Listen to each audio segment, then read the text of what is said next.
My name is Ransford A, and I'm Presidential Academic Fellow based at the Department of Planning and Environmental Management here at the University of Manchester. And I authored it for the Accra Metropolitan Area. A number of key takeaways emerged, from doing this scoping study. And I think the first thing that I would want to highlight is actually the depth of accumulated knowledge on the city that we are looking at, based on years of accumulated knowledge about the metropolis from urban scholars, both within Accra and also those further afield. So that basically tells us that there is a good foundation of academic knowledge and also policy experience that ACRC can tap into going forward into our program. I think the second thing that I would also want to highlight, or the second takeaway, is coming down to Accra itself. We show in the report how fast the metropolis has been growing. So over the last 10 years alone, the population has more than doubled. And currently it is estimated that over 2 million people live in the city. Now, the built-up area has also doubled, significantly, increased significantly over the last 3 decades or so.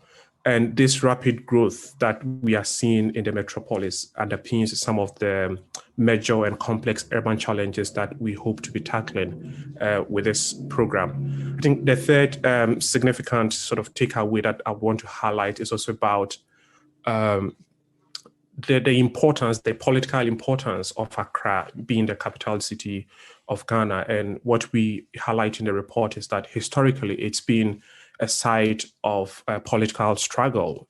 And this can be traced all the way back to the colonial period through the post-independence era of political strife, coming into the current democratic dispensation.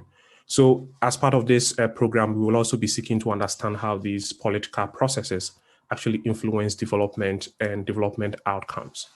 So we identify a number of complex urban challenges in Accra, and one of them is that we highlight in the report there is a large informal economy, that employs thousands and thousands of people. But then what we also find is that there seem to be a lack of coherent, strategies to actually promote this important sector of the economy. So this is one of the things that we need to be paying attention to as we go forward.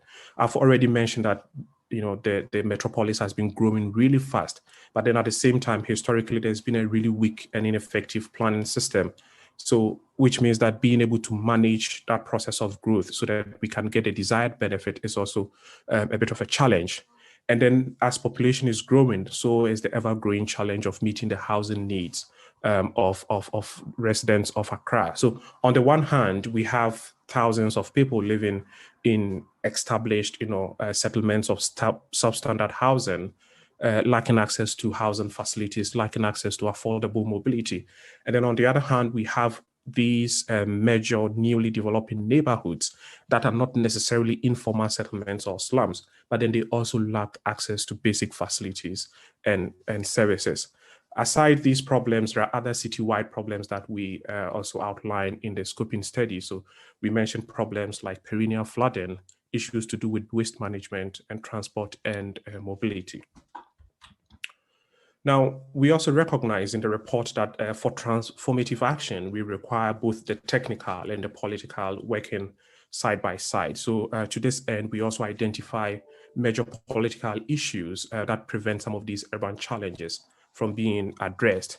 So one of the political issues that we highlight in the report is that Ghana is known as one of the most democratic, if not the most democratic country on the African continent.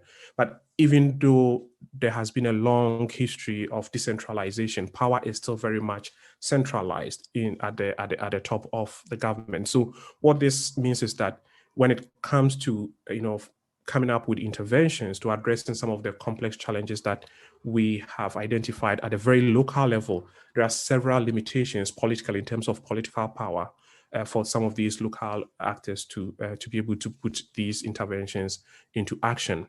We also highlight in the report the role of traditional authorities. So in the Ghana context and also in the context of Accra, the city that we're looking at, traditional authorities are really, really powerful institutions.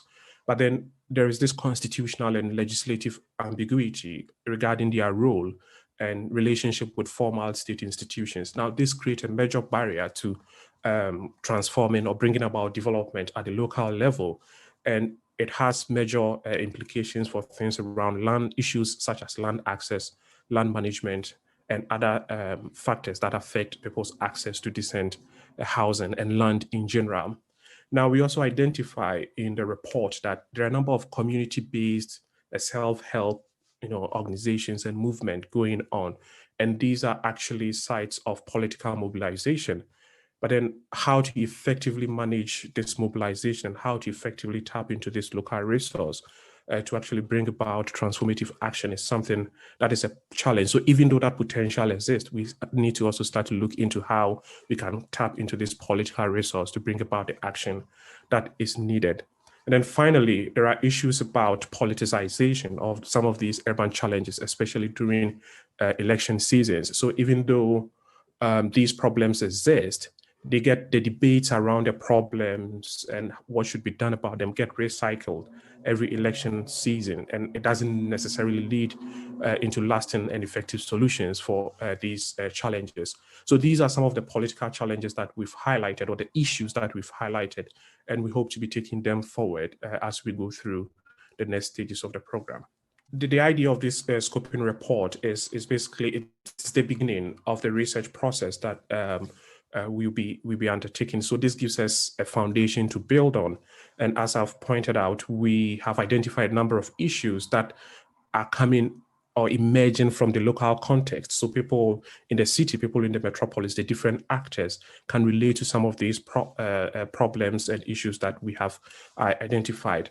Another interesting thing is that there are a number of ongoing initiatives and programs, aimed at tackling some of these urban challenges. So our work, I think, as ACRC would be to identify some of these ongoing initiatives and also trying to identify some of these actors locally and trying to work with them at the national and city levels to see how best we can address these challenges. It's also about harnessing the enormous experience and local knowledge about the problem itself, but also going beyond the problem, what is being done and what has been experimented in the past, and what people think about it and how we can learn lessons to be able to bring about the transformative action that we are all looking for. I think the most exciting thing is that, we have another unique opportunity, to look at the problems that we're facing and also to be able to translate research into addressing some of these challenges on the ground. I do a lot of research about transport and mobility in the Ghana context, looking at some of the major cities, including Accra. So it's really, I think I see it as a useful opportunity even for me to be able to translate my research into solving some of the problems that we've been writing about in academic journals and in different places. And it's also my home country. So if things transform, then I think it transforms to the benefit of myself and also the people who live there, even though I don't live there currently.